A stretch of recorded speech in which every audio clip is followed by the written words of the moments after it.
வணக்கம் வணக்கம் வணக்கம். இன்னைக்கு காலையில எழுந்தது நல்லா ஏஸ்தட்டிக்கா நின்று பல்ல விளக்கிட்டு அப்படியே கொஞ்சம் ஸ்ட்ரெச்சிங்கை போட்டுட்டு கையோட குளிச்சுட்டு சாப்பிட உட்காந்துட்டேன். சாப்பிட்டு முடிச்சது நமக்கு வேற என்ன வேலை, படிக்கிறது தான். நான் எப்பவுமே ஒரே டாப்பிக்கை ஒரு நாள் ஃபுல்லா உட்காந்து பார்க்க மாட்டேன். For example PC building and tech சம்பந்தமா கொஞ்சம், வைஃபை செக்யூரிட்டி பத்தி அனிமேட்டட் வீடியோஸ் கொஞ்சம், அப்புறம் இன்டெப்த் டெக்னிக்கல் கொஞ்சம், இப்படிதான் பார்ப்பேன். பார்த்து முடிச்சுட்டு நேற்று நம்ம பூட்டு உடைக்கப்பட்டது, ஐ மீன் தொலைச்சிட்டு நான் தான் உடைச்சிட்டேன். ஸோ அதுக்காக புது பூட்டு ஆர்டர் பண்ணியிருந்தேன். பூட்டை மட்டும் பாருங்க, மற்றதை பார்த்து கண்ணு வைக்காதீங்க.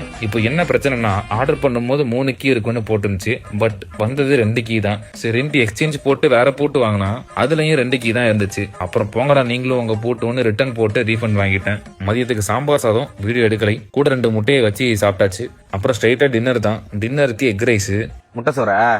அப்புறம் நைட்டு எங்க அக்கா ஒருத்தவங்களுக்கு பர்த்டே, அதுக்காக 12 மணிக்கு கேக் வெட்டலான்னு நானும் எங்க மாமாவும் முடிவு பண்ணி கேக்கு தேடி எல்லா இடத்துலயும் அலைஞ்சு கடைசியா ஒரு கேக் கடை கிடைச்சி கேக்கை வாங்கிட்டு போய் வெற்றிகரமா 12:30க்கு கேக் வெட்டியாச்சு. அப்புறம் டைம் ஆகிடுச்சுன்னு கிளம்பி ஈசிஆர் பிலால் ஒரு டீயை போட்டுட்டு என்னையும் பீச்சில் டிராப் பண்ணிட்டு மாமா கிளம்பிட்டாரு.